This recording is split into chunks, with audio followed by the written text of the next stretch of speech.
ನಮಸ್ಕಾರ ಸ್ನೇಹಿತರೆ. ಈ ರೀತಿ ಕಾಣಿಸ್ತಿರೋ ಈ ದವಡೆಯ ಮುಂಭಾಗ ಪೂರ್ತಿ ಬೆಂಕಿಯಲ್ಲಿ ಸುಟ್ಟ ಒಂದು ದೇಹದ ದವಡೆ ಅಂದರೆ ನೀವು ನಂಬ್ತೀರಾ? ಈ ವಿಡಿಯೋ ನಿಮಗೆ ಅರ್ಥವಾಗಬೇಕಂದ್ರೆ ಮೊದಲನೇ ಭಾಗವನ್ನು ಸಂಪೂರ್ಣವಾಗಿ ನೋಡಿರಲೇಬೇಕು.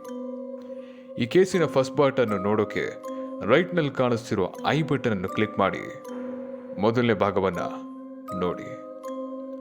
ನಮಗೆ ತಿಳಿದಿರುವ ಹಾಗೆ ಇನ್ವೆಸ್ಟಿಗೇಟರ್ಸ್ ತಮ್ಮ ಕಾರ್ಯಾಚರಣೆ ಮುಂದುವರಿಸಿದಾಗ ಅವರಿಗೆ 5 ಕ್ಲೂಸ್ ಸಿಗುತ್ತೆ. ಈ 5 ಕ್ಲೂಸ್ಗಳ ಮುಖಾಂತರ ಅವರು ಪೊಲೀಸರ ಮುಂದೆ 3 ಥಿಯರಿಗಳನ್ನ ಪ್ರಸ್ತುತಪಡಿಸ್ತಾರೆ. ಈ ಥಿಯರಿ ನಾವು ಅಲ್ಲಿ ನಡೆದಿದ್ದು ಒಂದು ಮರ್ಡರ ಅಥವಾ ಸೂಸೈಡ ಅಂತ ಕನ್ಕ್ಲೂಷನ್ಗೆ ಬರೋಕ್ಕೆ ಬಹಳನೇ ಇಂಪಾರ್ಟೆಂಟ್. ಆ 5 ಕ್ಲೂಗಳು ಏನು ಹಾಗೂ ಆ ಇನ್ವೆಸ್ಟಿಗೇಟರ್ಸ್ ಹೇಳಿದ ಆ 3 ಥಿಯರಿಗಳು ಏನಿರ್ಬೋದು ಇದು ತಿಳಿಯಲು ಈ ವಿಡಿಯೋವನ್ನು ಕೊನೆಯವರೆಗೂ ನೋಡಿ ಹಾಗೂ ಲೈಕ್, ಶೇರ್ ಮತ್ತು ಸಬ್ಸ್ಕ್ರೈಬ್ ಮಾಡೋದನ್ನ ಮರಿಬೇಡಿ.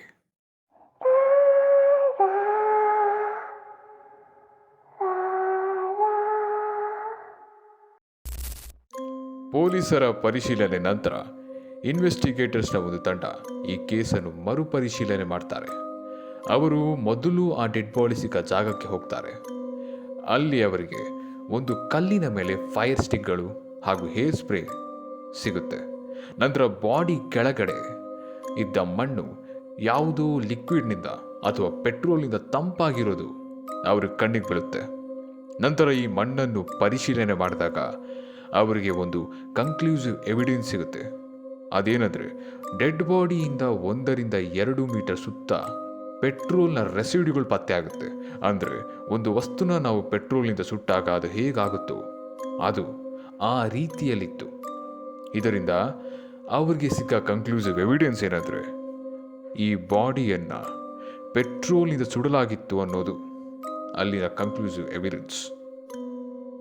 ಈ ಹುಡುಗಿ ಫೇಕ್ ಪಾಸ್ಪೋರ್ಟ್ಸ್ಗಳ ಮೂಲಕ ತುಂಬ ಹೋಟೆಲ್ಸ್ಗಳಿಗೆ ಚೆಕ್ ಇನ್ ಆಗ್ತಿದ್ಲು ಅಂತ ಪೊಲೀಸರ ಕೇಸ್ ರಿಪೋರ್ಟ್ನಿಂದ ತಿಳಿದ ಇನ್ವೆಸ್ಟಿಗೇಟರ್ಸ್ ಡೀಪ್ ಇನ್ವೆಸ್ಟಿಗೇಷನ್ ನಡೆಸಲು ನಿರ್ಧರಿಸ್ತಾರೆ.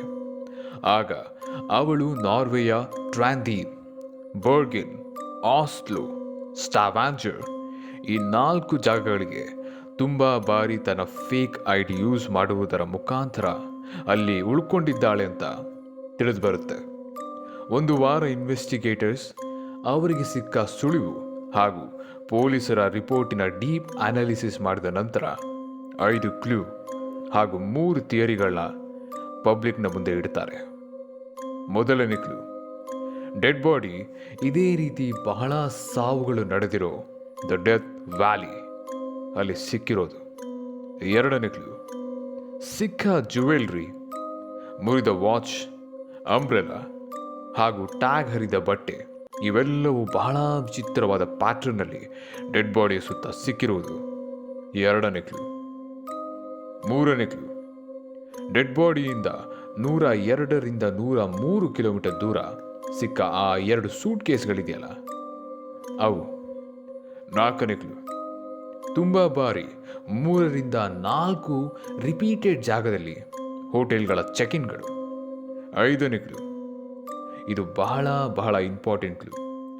ದ ಅಟಾಪ್ಸಿ ಪೋಸ್ಟ್ ಮಾರ್ಟಮ್ ಪ್ರಕಾರ ಅವಳ ಕತ್ತಿನ ಲೆಫ್ಟ್ ಭಾಗದಲ್ಲಿ ಯಾರೋ ರಾಡ್ನಿಂದ ಹೊಡೆದಿರುವ ರೀತಿ ರೆಡ್ ಮಾರ್ಕ್ಗಳು ಹಾಗೂ ಲಂಗ್ಸ್ನಲ್ಲಿ ಸಿಕ್ಕ ಸ್ಮೋಕ್, ಹೊಗೆ ಹಾಗೂ ದೇಹವನ್ನು ಸುಡಲು ಪೆಟ್ರೋಲ್ ಬಳಸಿರುವುದು. ನಂತರ ಅವಳ ಹೊಟ್ಟೆಯಲ್ಲಿನ 50 ರಿಂದ 70 ನಿದ್ದೆ ಮಾತ್ರೆಗಳು. ಆ ಇನ್ವೆಸ್ಟಿಗೇಟರ್ಸ್ ಹೇಳಿದ 3 ಥಿಯರಿಗಳು ಏನಂದ್ರೆ, ಮೊದಲನೇ ಥಿಯರಿ, ಸೂಸೈಡ್. ಹುಡುಗಿಯನ್ನು ಯಾರೋ ಒಬ್ಬ ಫೋರ್ಸ್ ಮಾಡಿ ಅಥವಾ ಬ್ಲ್ಯಾಕ್ ಮೇಲ್ ಮಾಡಿ ಕೊಂದಿರೋಕೆ ಸಾಧ್ಯ ಇಲ್ಲ. ಯಾಕಂದರೆ ಸ್ಟಡೀಸ್ ಪ್ರಕಾರ ಒಬ್ಬ ವ್ಯಕ್ತಿಯನ್ನು ಕೊಲ್ಲೋಕೆ 10 ರಿಂದ 15 ನಿದ್ದೆ ಮಾತ್ರೆಗಳು ಸಾಕು. ಆದರೆ ಇಲ್ಲಿ 50 ರಿಂದ 70 ಮಾತ್ರೆನ ಆಕೆ ತಾನಾಗಿ ತಿಂದಿರಬೇಕು. ಇದು ಅವಳು ಸೂಸೈಡ್ ಮಾಡ್ಕೊಳ್ಳೋ ಯತ್ನ ಮಾಡಿರೋ ಹಾಗಿದೆ. 2ನೇ ಥಿಯರಿ, ಆಕ್ಸಿಡೆಂಟ್. ಈ ಡೆಡ್ ಬಾಡಿ ಸಿಕ್ಕ ಸ್ಥಳದ ಒಂದು ಕಲ್ಲಿನ ಮೇಲೆ ಇವರಿಗೆ ಫೈರ್ ಸ್ಟಿಕ್ಸ್ ಹಾಗೂ ಹೇರ್ ಸ್ಪ್ರೇ ಸಿಕ್ಕಿದೆ.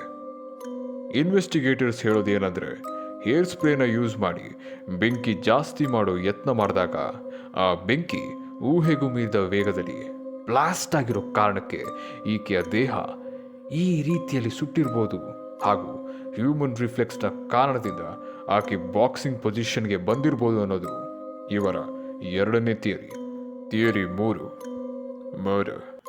ಎರಡು ಥಿಯರಿ ಸುಳ್ಳಾದರೆ ಮೂರನೇ ಮತ್ತು ತುಂಬ ಸ್ಟ್ರಾಂಗ್ ಥಿಯರಿ ಮರ್ಡರ್ ಆಗಿರ್ಬೋದು. ಯಾಕಂದರೆ ನಮಗೆ ಸಿಕ್ಕ ಕ್ಲೂಸಿನ ಪ್ರಕಾರ ಅವಳು ಅವಳ ಐಡೆಂಟಿಟಿಯನ್ನು ಮುಚ್ಚಿಡೋಕೆ 8ರಿಂದ 9 ಫೇಕ್ ಪಾಸ್ಪೋರ್ಟ್ಸ್ ಹಾಗೂ ಲೊಕೇಶನ್ ಟ್ರೇಸ್ ಆಗಬಾರ್ದು ಅಂತ ಹೋಟೆಲ್ಗಳನ್ನ ಮತ್ತು ತನ್ನ ರೂಮ್ಗಳನ್ನ ಪದೇ ಪದೇ ಚೇಂಜ್ ಮಾಡ್ತಿದ್ದ ರೀತಿ ಹಾಗೂ ಆ ಸೂಟ್ ಕೇಸ್ನಲ್ಲಿ ಸಿಕ್ಕ ಬೇರೆ ಬೇರೆ ಕಲರ್ನ ವಿಗ್ಗಳು, ಬೇರೆ ಬೇರೆ ರೀತಿಯ ವಿಗ್ಗಳು ಹಾಗೂ ತಾನಿರುವ ಲೊಕೇಶನ್ ಮತ್ತು ಡೇಟನ್ನು ಎನ್ಕ್ರಿಪ್ಟ್ ಮಾಡಿ ಕೋಡ್ಸ್ಗಳಾಗಿ ಮಾಡಿರುವುದು ಇವೆಲ್ಲ ಸಂಶಯಾಸ್ಪದ. ಹಾಗೂ 1985 ಒಂದು ಕೋಲ್ಡ್ ವಾರ್ನ ಕಾಲ. ಒಂದು ದೇಶದ ಸ್ಪೈಗಳು ಇನ್ನೊಂದು ದೇಶದ ಸ್ಪೈ ಅಥವಾ ಗೌರ್ಮೆಂಟ್ ಏಡೆಡ್ ಏಜೆನ್ಸಿಗಳಿಗೆ ಸಿಕ್ಕಿ ಸತ್ರು ಯಾರಿಗೂ ತಿಳಿಯದ ಕಾಲ. ಈಕೆ ಯಾವುದು ಶತ್ರು ದೇಶದ ಸ್ಪೈ ಆಗಿರುವುದರಿಂದ ಇವಳು ಹೇಗೆ ಸತ್ರು, ಯಾರು ಈಕೆಯನ್ನು ಸಾಯಿಸಿತು ಅಂತ ಯಾರಿಗೂ ತಿಳಿಯದ ಹಾಗೆ ಎವಿಡೆನ್ಸ್ಗಳ ನಾಶ ಮಾಡಿರಬೇಕು. ಇದು ಇವರ ಮೂರನೇ ಥಿಯರಿ. ಸ್ನೇಹಿತರೆ, ನಿಮಗೇನು ಅನ್ನಿಸ್ತಿದೆ? ಯಾವ ಥಿಯರಿ ಸರಿ ಇರ್ಬೋದು? ಅಥವಾ ನಿಮ್ಮದೇ ಯಾವುದಾದ್ರೂ ಥಿಯರಿ ಇದ್ದರೆ ಅದನ್ನು ದಯವಿಟ್ಟು ಕಾಮೆಂಟ್ ಬಾಕ್ಸ್ನಲ್ಲಿ ತಿಳಿಸಿ. ಹಾಗೂ ವಿಡಿಯೋ ಇಷ್ಟವಾದಲ್ಲಿ ಲೈಕ್, ಶೇರ್ ಮತ್ತು ಸಬ್ಸ್ಕ್ರೈಬ್ ಮಾಡಿ. ಸಿಗೋಣ ಇನ್ನೊಂದು ಇಂಟ್ರೆಸ್ಟಿಂಗ್ ವಿಡಿಯೋದಲ್ಲಿ. ಜೈ ಹಿಂದ್, ಜೈ ಕರ್ನಾಟಕ.